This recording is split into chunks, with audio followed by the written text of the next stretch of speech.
You know, what we talked about in the boat a little bit, and you'll see this as you go forward, it becomes more pronounced. You see how your shoulder's up by your ear instead of keeping the shoulder down and having the arm be up by the face. Right? Yeah, I was So- having trouble figuring that out. Yeah. Here, right? Well, and what we see, so as you continue to go forward, so see how that shoulder continues to lift?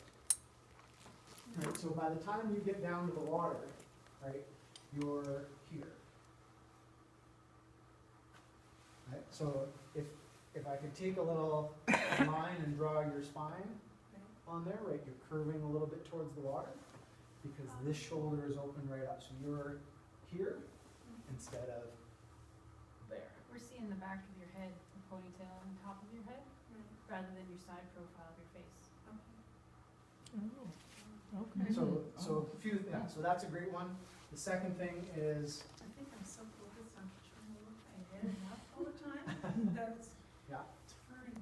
Okay. so height of the shoulder, right? So, you know, right ear is probably right around there.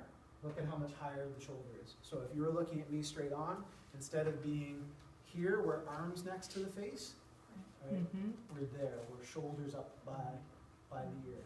And to make that possible, see what happens underneath, right? So now spine twists to make that happen. So thinking anatomically, right? If I've got the lat muscles here, right? You ever see, you know, the Olympic kayakers, and they've got that beautiful diamond-shaped back, right? It looks awesome, right? That's because these lats are what we pull, and they're a big part of the pulling part of the stroke. As soon as I come this way, I collapse this muscle. Now I can't pull through it anymore, right? I don't have, it's not stretched out to be able to contract powerfully anymore.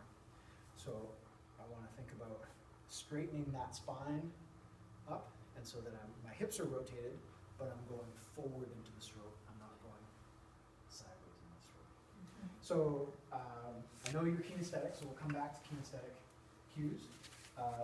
Visual cues are going to be what you see, right? That if you're able to look under your arm at your neighbor, that's a warning sign.